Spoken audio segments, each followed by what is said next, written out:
მთავრობა ძალადობის წინააღმდეგ სტრატეგიას ამზადებს. ამ ეტაპზე არსებობს დოკუმენტის ჯერ მხოლოდ სამუშაო ვარიანტი, რომელიც შინაგან საქმეთა სამინისტროს ეკუთვნის. საბოლოო ვერსიის შემუშავებამდე მიმდინარე განხილვებში არასამთავრობო ორგანიზაციებიც მონაწილეობენ. ძალადობა ოჯახში, ქუჩებში და სკოლებში სტრატეგიის პროექტი დანაშაულის პრევენციის კონკრეტულ გზებს მოიცავს. არის გვერდიანი და აბსოლუტურად ყველა იმ სუბიექტს მოიცავს ძალადობის პრევენციის ეროვნულ სტრატეგიის სამუშაო ვერსიაზე მუშაობა უკვე დაწყებულია. შინაგან საქმეთა სამინისტრომ სამუშაო დოკუმენტი არასამთავრობო სექტორის წარმომადგენლებს წარუდგინა. პრევენციის მიზანი ქვეყნის მასშტაბით ძალადობის ფაქტების შემცირება და ძალადობის წინააღმდეგ ბრძოლის გაძლიერებაა. აქცენტი კეთდება საგანმანათლებლო პროგრამებზე, მედიაციაზე, რეაბილიტაცია, რესოციალიზაციაზე. და ეს უნდა იყოს სწორედ პირობა იმისა, რომ შემცირდეს ჩვენს ქვეყანაში ძალადობა. ძალადობის პრევენციის ეროვნული სტრატეგიის სამუშაო ვერსიის განხილვისას არასამთავრობო სექტორის წარმომადგენლებს კონკრეტული რეკომენდაციები და შენიშვნებიც ჰქონდათ.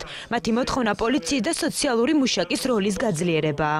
ყველა ის რეკომენდაცია ნამდვილად აღებულია და ყველა იმ მოწინავე ქვეყნის გამოცდილებიდან, მაგრამ მხოლოდ შინაგან საქმეთა სამინისტრო ვერ შეძლებს ამ პრობლემის მოგვარებად. აუცილებელია სისტემური მიდგომა, აუცილებელია ყველა სამინისტროს პასუხისმგებლობის გადანაწილება. პოლიცია არ მუშაობს სათანადოდ, არ რეაგირებს, არ იწყებს გამოძიებას, არ გამოწევს შემაკავებელ ორდერს. პირველ რიგში ამაზე უნდა შინაგან საქმეთა სამინისტრო როცა აკეთებს პრეზენტაციას, ამაზე უნდა გაეკეთებინა აქცენტი.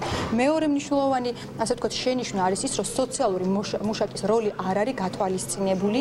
დოკუმენტის სამუშაო ვერსია ორკვირიანი მუშაობის შემდეგ სრულყოფილ სახეს მიიღებს და პრემიერის თავმჯდომარეობით შექმნილ ძალადობის პრევენციის საბჭოზე გადაიგზავნება. შემდეგ ის სტრატეგიის შესრულების ვადები გაიწერება.